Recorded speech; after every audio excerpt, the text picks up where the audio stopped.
Wanted to do a top 7. Now, I don't think we're completely done with the full set reveal, but so far, these are the top 7 that I have, and I want to do it quick in respect to your time. So if that's interesting to you, hopefully you stick around. And this is totally analyzed through being a best of 1 player.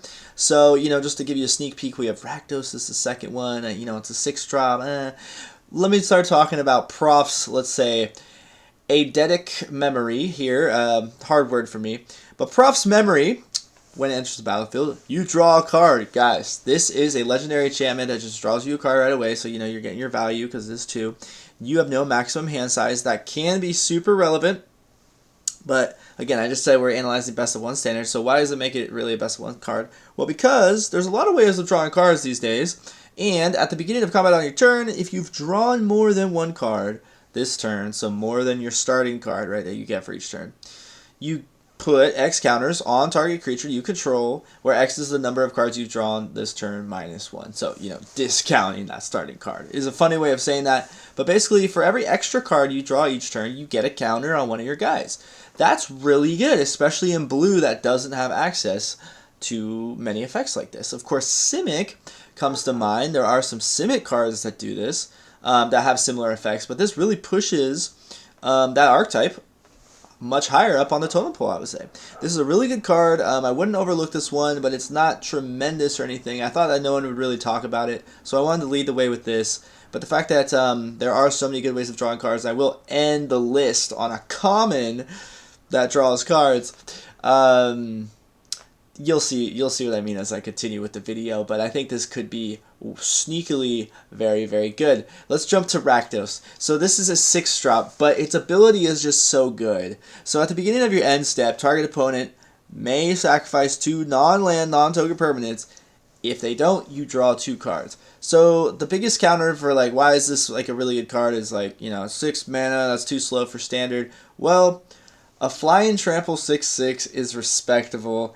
And this ability, if it activates once, is already guaranteed the value. Now, of course, Diner removal sucks, but we have so many, especially 5-drop graveyard recursion, reanimator cards now, that this effect, you're going to get some value of it eventually, because this is going to be one of the premier targets to just reanimate.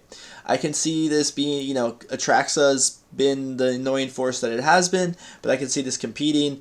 Maybe we end up dealing with Atraxa and graveyard exclusion, in which case this will be dealt with in the same way. But it is just a great card. It makes me, think of Runescar Demon from back in the Kaldheim days. So just wanted to bring him up. Now, Intrude on the Mind, guys. This is a really good card some people are talking about. This is the alternate art here. You reveal the top 5 cards of your library, and you separate them into 2 piles. So this is basically, from what I understand, fact or fiction, right? It's doing an impression. It's not quite at all, right? But an opponent chooses one of those piles. Put that pile into your hand and into the other graveyard. Create a 0/0 colorless Thopter artifact creature token with flying, of course. Then put a 1/1 counter on it for each card that was put in your graveyard this way. So basically, say they let you draw 4. Well, sorry, they don't want you to draw. So say they let you draw 1. Well, you get a 4/4 flyer. That's pretty decent enough. You draw a card and get a 4/4 flyer at the same time. Now, say they really don't want you to have that size of a creature, and they just make it a 3/3 because they can handle a 3/3 or a 2/2. Well, then you're drawing 2/3 cards. So it's the balance, right? Either way is kind of bad. Of course, the best case scenario is usually they just give you a big creature, then they try to remove it. But either way, the fact that this is instant speed as well, it can act as a removal spell because you can flash this in going into your next turn. That's a huge momentum swing. I would guarantee that this is going to be one of the most influential cards of the set. In fact, I'm super duper confident on this one. I have it at 3rd, but as we progress, we will keep talking about things. So, Archdruid's Charm, guys. This is a good one.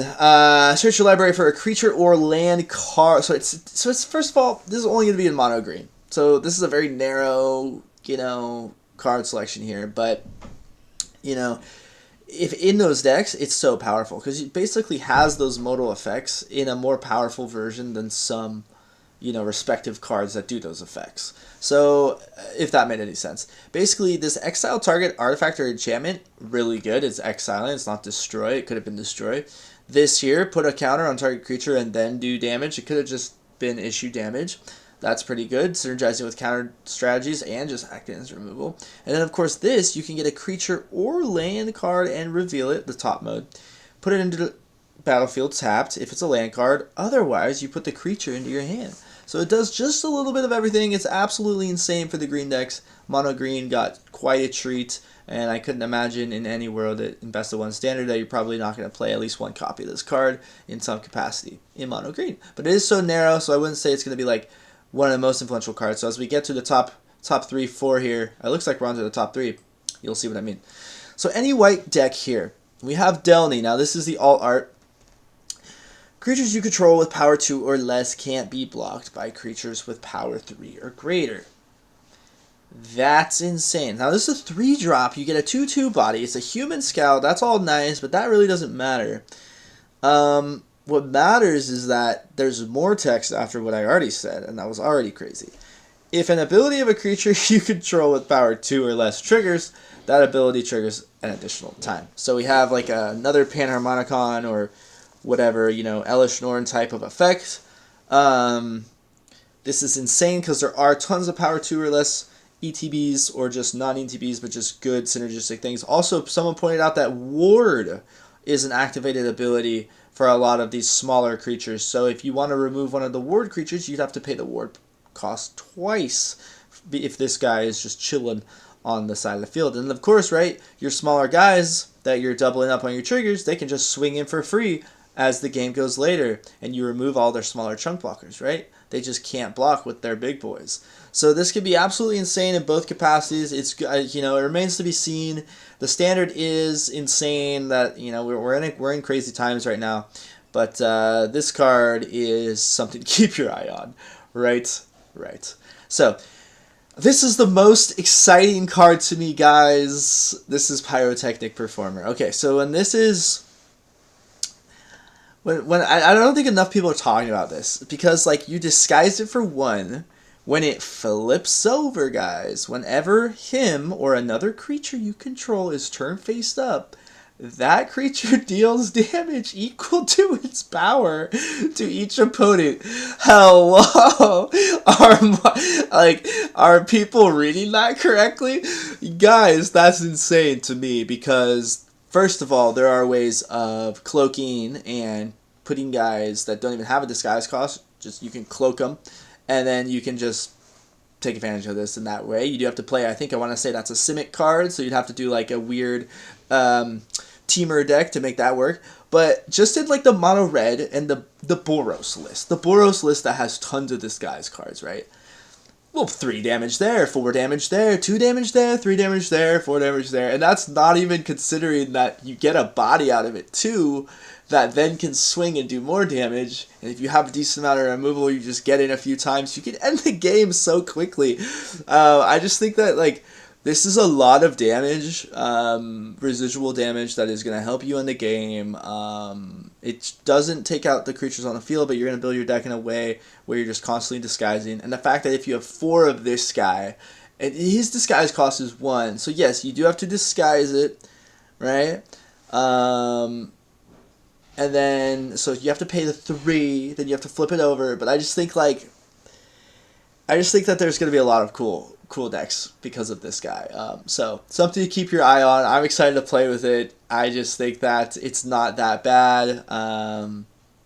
Yeah, I really just don't think it's that bad, because once it's on the field, you'll eventually, you can play this with the Sunfall decks and just the board wipe list, and eventually build up a pile of your dudes. Maybe give all your guys indestructible somehow with Invasion of Gobokan or something, and then flip them all up and just win the game out of nowhere in one big swing or something. I don't know, I just think this is interesting. It's a cool card. I like it a lot. I could be putting this in a completely wrong place, and I probably am, but I think we've seen a good amount of the disguise cards, at least in my opinion. And I could talk about more of them, but I want to keep this a top 7. By the way, the top card, no questions asked, is Demand Answers. Guys, I know it's not exciting, but like, dude, this is instant speed draw 2, right? You don't even have to fulfill the Chart of Course fulfillment of attacking with a creature. You just have to have an artifact. Well, that's really good in a set where you make 1,000 million residual clue tokens. And clue tokens, you can draw with them already in and of themselves. But to come up on, I don't know, man. And the Goblin deck that's already trying to sacrifice artifacts. There's tons of sacrificing artifact triggers. That can be an upside. There's already tons of great reanimation. So this is just another way of discarding something into your graveyard and drawing 2 cards, right? We already have Thrill of Possibility, but here's another one if you want another one. Not exciting, but that's the card. Now, before you go, I want to, we have Mythic spoilers here. We can take a look at some things if we want. But I'll have to show you Anzrag real fast before we go. I moved my camera there for you. But this is an 8/4 body. It's, first of all, it's a Mole God, so that's awesome. It's only 4 mana. You get an 8 power creature out of it. Now, what it says is, whenever Anzrag the Quake Mole becomes blocked, untap each creature you control. After this combat phase, there is an additional combat phase.